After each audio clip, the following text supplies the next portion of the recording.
I will hear the question. Nigel. Thank you. But within a couple of days, we'd learned of a third assassination attempt. But he may have missed. I did congratulate the incoming president. Well, I'm glad to see the honourable member making a rare appearance back here in Britain. Picture this: a crowded TV studio, cameras rolling, and Nigel Farage sitting across from visibly nervous hosts. The air is thick with tension as Farage leans forward, about to drop a political bombshell that could reshape British politics. Before we move on, I'd like to ask you a small favor. If you appreciate this content, please take a second to like this video and subscribe to the channel. Over 98% of you watch the videos without subscribing. It costs you nothing, but it makes a huge difference to us. So, did you click the subscribe button? Great. Thank you so much. Now, back to the video. What follows is a 20-minute roller coaster of revelations, accusations, and a $1 million pledge that left even seasoned political commentators reeling. This is the story of how one man's words might have changed the course of the UK's political future. As Nigel Farage settled into his chair across from the visibly uneasy TV hosts, his eyes sparkled with a fierce determination. The studio air crackled with tension as Farage launched into his opening salvo, outlining deep-seated concerns about the government's lack of transparency and accountability. "Let me be clear," Farage began, his voice steady and resolute. "What I'm about to share isn't just speculation. I have insider information about truths the government has been desperately trying to hide from the British public." And in doing so, not just do the right thing, but maybe mend some fences between this government and the incoming presidency of Donald Trump's, given that the whole of his cabinet have been so rude about him over the last few years. Yeah. Has the time not come, Prime Minister, to prescribe what is so obviously a terrorist organisation? So much time in America recently, I was half expecting to see him on the immigration statistics. The hosts shifted uncomfortably in their seats as Farage dropped his first bombshell.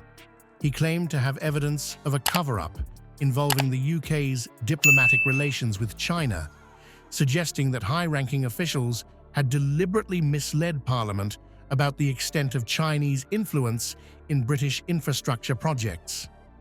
As the hosts scrambled to regain their composure, Farage pressed on relentlessly. He cited specific examples of alleged government secrecy, including suppressed reports on the true cost of net zero policies and hidden data on immigration figures. With each revelation, the atmosphere in the studio grew increasingly charged. "But it doesn't stop there," Farage continued, his voice rising. "We've uncovered evidence of financial irregularities in COVID-19 contracts that were awarded without proper scrutiny. The public deserves to know where their money has gone." The hosts attempted to interject, but Farage's momentum was unstoppable. He referenced expert opinions on the delicate balance between national security and the public's right to information, arguing that the government had tipped the scales too far in favor of secrecy. As Farage's accusations mounted, the studio atmosphere became electric.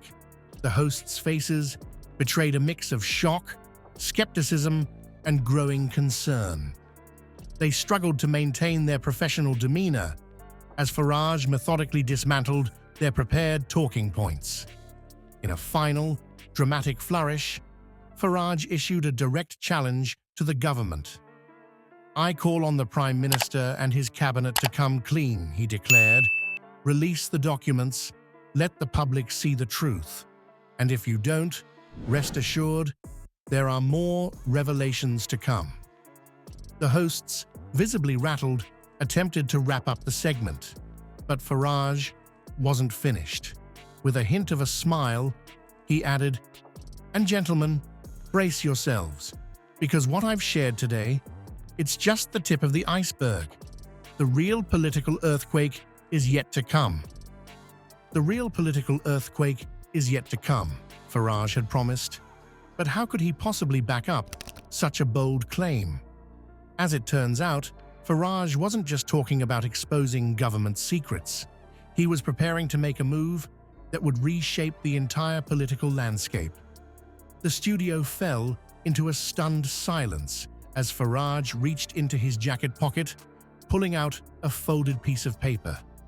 With a mix of reluctance and determination, he announced his decision to leave GB News, describing it as the best job he'd ever had. The hosts exchanged bewildered glances, clearly caught off guard by this unexpected turn of events. Tension mounted as speculations swirled about Farage's next move. Was he planning to retire from public life? Or was this the prelude to something even more significant? The answer came swiftly and decisively. Farage revealed his plans to run in the upcoming general election, sending shockwaves through the studio and undoubtedly to viewers at home. But Farage wasn't done dropping bombshells. In a move that left even seasoned political observers stunned, he pledged a staggering $1 million donation to the Reform Party. This financial commitment, unprecedented in its scale, signaled Farage's all-in approach to his political ambitions. The implications of Farage's candidacy are far-reaching. Political analysts suggest his populist approach could resonate strongly with voters disillusioned by mainstream parties. His decision to run in Clacton-on-Sea, a seat previously won by UKIP, demonstrates a strategic attempt to capitalize on established political bases. As the hosts struggled to maintain their composure, Farage outlined his vision for Britain's future. He spoke of a country free from what he sees as the shackles of government overreach and media complicity. His words painted a picture of a nation reclaiming its sovereignty and holding its leaders accountable. The question on everyone's minds: why would Farage step down from his comfortable position at GB News? The answer, it seems, lies in his unwavering commitment to political change. Despite his professed love for his role at GB News, Farage felt compelled to run, due to pressure from supporters who believe he can make a real difference in British politics. Farage's $1 million gamble raises important questions about the influence of financial backing on political outcomes. While some see it as a bold move to challenge the status quo, others worry about the potential implications for transparency and accountability in political financing. As the dust settles on this stunning announcement, one thing is clear: Nigel Farage has just rewritten the rulebook for the upcoming general election. Nigel Farage's bold move has sent shockwaves through the UK political landscape. His $1 million pledge and decision to run in the upcoming general election have set the stage for a potential seismic shift. The coming weeks will be crucial in determining whether Farage's gamble pays off or backfires spectacularly. For Keir Starmer and the Labour Party, Farage's actions present a significant challenge. Starmer's team has expressed concern over Farage's potential impact, fearing his populist approach could further polarize the political landscape and erode Labour's traditional voter base. As Farage positions himself as a voice for the disillusioned, Starmer may find himself caught between appeasing his party's left wing and countering Farage's appeal to working-class voters. The long-term consequences of Farage's actions could lead to a significant realignment in UK politics. His focus on transparency and anti-establishment rhetoric may resonate with voters who feel let down by mainstream parties. This could result in a more fragmented political landscape, with smaller parties gaining traction at the expense of Labour and the Conservatives. As the dust settles, one question looms large. Is this the beginning of the end for Starmer's leadership? Only time will tell if Farage's political earthquake will topple the current power structures or if the established parties can weather this latest storm.